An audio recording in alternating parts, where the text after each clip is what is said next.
kita masih berdasarkan terhubung. Silakan dilanjutkan, Pak. Seperti apa gitu ya. Pak Slamet masih bisa mendengar suara saya, Pak? Oke, dengar.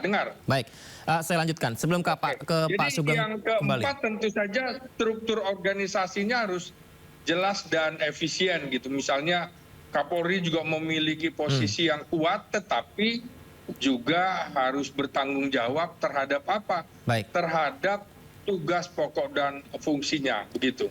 Pak Slamet, ini tadi seperti yang Pak Sugeng juga sampaikan, Pak Slamet, bahwa banyak hal yang memang harus diperbaiki di tubuh Polri. Tapi begini, sesuai dengan judul yang kita bawakan ini, apakah reformasi di tubuh Polri, di tubuh kepolisian begitu, ini ada potensi Polri kembali berada di bawah bayang-bayang militer? Apakah potensi itu ada?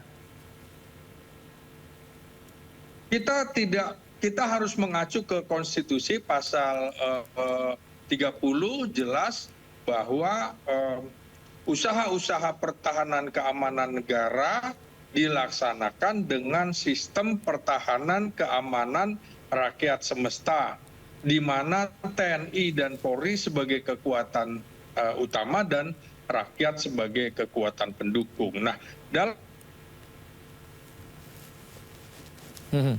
Baik, kita terputus kembali. Baik, Pak Slamet, saya ke Pak Sugeng dulu ya. Juga Tara dan polisi kita. Halo? Ya, kita agak sedikit terputus, Pak. Nanti kami perbaiki jaringannya. Saya ke Pak Sugeng dulu ya, Pak Slamet ya. Pak Sugeng, pertanyaan yang sama, Pak. Apakah kalau kita bicara soal reformasi tubuh kepolisian, atau tadi Anda menyampaikan lebih baik membentuk tim investigasi ya, Pak ya, yang independen dan tim pencari fakta begitu. Apakah ada potensi, Pak, kalau misalnya ini malah arahnya adalah di bawah militer, Pak Sugeng? Tidak bisa ya, karena dalam pasal yang tadi Pak Slamet sebutkan ya, Pak Slamet sebutkan tadi tentang konstitusi posisi Polri, itu berdasarkan pasal 30 ayat 4, posisi Polri itu ada di bawah presiden. Dan presiden itu adalah sipil ya, ini ingat nih ya. 30 ayat 4 presiden itu sipil. Problem-problem Polri menjadi parcok, Polri kemudian diintervensi, ya karena presidennya memang menghendaki itu terjadi. Ya. Presidennya menghendaki itu terjadi? Iya, presiden menghendaki bahwa polisi digunakan sebagai alat politik. Kalau presidennya memiliki satu visi ya, polisi yang independen, polisi penegak hukum untuk rakyat. Nah, Pak Prabowo dalam kemarin ulang tahun Polri sudah mengatakan, polisi harus memperhatikan rakyat miskin. Nah, ini kan sinyal ya. Tapi saya tidak mau Pak Prabowo omon-omon nih ya. Karena memang problem-problem selama ini ketika Polri dinyatakan harus mendukung investasi, zamannya Pak Jokowi masa kedua, Polri menjadi alat represi buat masyarakat, pelanggaran hak asasi manusia. Karena dia akhirnya berada di belakang pengusaha. Oleh karena itu kalau ditanya lagi ya, Polri apakah nanti akan dibawa militer? Tidak bisa. Desain konstitusi kita menempatkan Polri di bawah presiden yang adalah sipil. Itu satu ya. Untuk kemudian ditaruh lagi di bawah TNI, harus perubahan konstitusi, itu satu. Tetapi bahwa perannya bisa diintervensi bisa dengan undang-undang lain misalnya. Misalnya undang-undang RUU Kamnas ya, memberikan ruang kepada TNI untuk terlibat di wilayah sipil misalnya dalam hal menjaga keamanan dan ketertiban masyarakat, diberi peran besar. Itu tergerus peran dia. Ya. Kemudian juga kemarin kan sudah mulai ditampilkan tuh TNI menangkap pelaku narkoba, menggerebek gudang-gudang oli palsu. Nah, ini yang harus diawasi. Kalau per konstitusi tidak bisa, tetapi bermain pada wilayah undang-undang mungkin saja ya. Makanya saya katakan reformasi polisi itu sudah lama ya.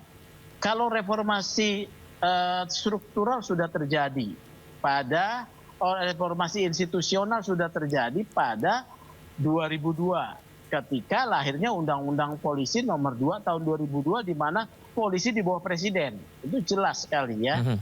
Nah, sekarang memang yang tadi dikatakan Pak Slamet itu benar. Yang harus diperbaiki itu poin-poin tadi. Ini yang disebut sebetulnya reformasi kultural ya.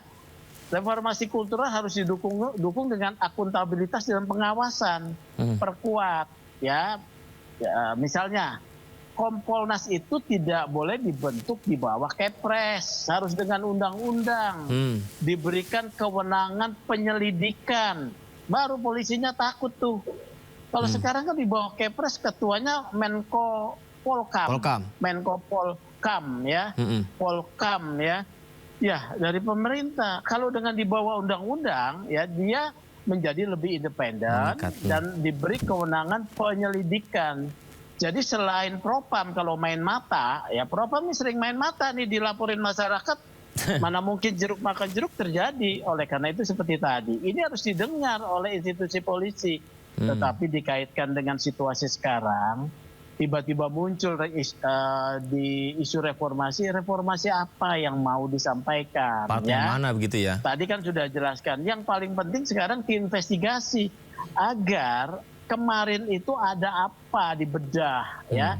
Dari situ baru kita beranjak kepada reformasi Polri.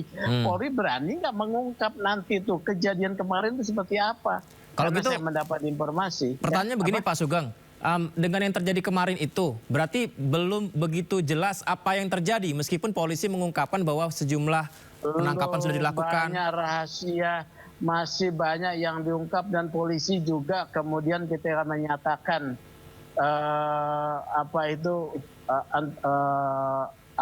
TNI dan Polri akan melakukan penyelidikan ya terhadap kasus itu. Seperti meniadakan pokoknya mencegah adanya konflik lah ya, itu sih bagus ya. Tetapi momen konflik antara adanya peran TNI di lapangan kemarin loh ya, oknum TNI ya. Nah ini momentum tentang tim investigasi ini, memakai tim pencari fakta independen, ini penting ya. Baik. Kita tidak boleh melewati peristiwa itu yang kemarin, harus dibedah supaya tidak terjadi terulang lagi. Baik, itu Ya. kita sepakat supaya tidak terjadi terulang lagi.